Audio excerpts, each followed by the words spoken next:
ఈ వీడియో ఇప్పటికే చాలా మంది చూసుంటారు. మనం ఒక డెడ్ బాడీని టచ్ చేయాలంటే చాలా ఆలోచిస్తాం. అలాంటిది శ్మశానానికి వెళ్ళి సమాధిని దొవ్వి 3 కిలోమీటర్స్ ఒక కుళ్ళిపోయిన శవాన్ని తీసుకొని వెళ్ళాడంటే అతను ఎంత టార్చర్ అనిపించాడో ఒకసారి ఆలోచించండి.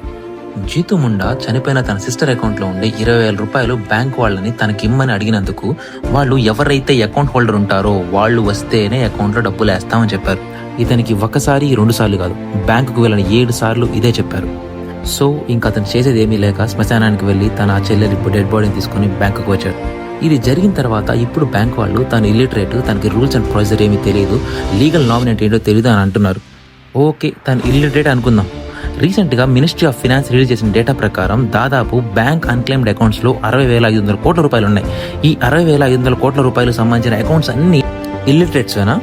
మన బ్యాంకింగ్ సిస్టమ్ డిజిటల్ ఇండియా అంటుంది, ఫినాన్షియల్ ఇంక్లూజన్ అంటుంది. చెప్పుకోవడానికి ఇండియా ప్రపంచంలోనే 6th లార్జెస్ట్ ఎకానమీ. కానీ గ్రౌండ్ రియాలిటీకి వస్తే ఒక కామన్ మ్యాన్ తను మనీ తీసుకోవడానికి తను ఇన్ని బాధలు పడాలా? ఇది సిస్టమ్ ఫెయిల్యూరా లేక ఒక మనిషి బాధ అర్థం చేసుకోలేని హ్యూమానిటీ ఫెయిల్యూరా? Let me know your thoughts in the comment section. Bye by.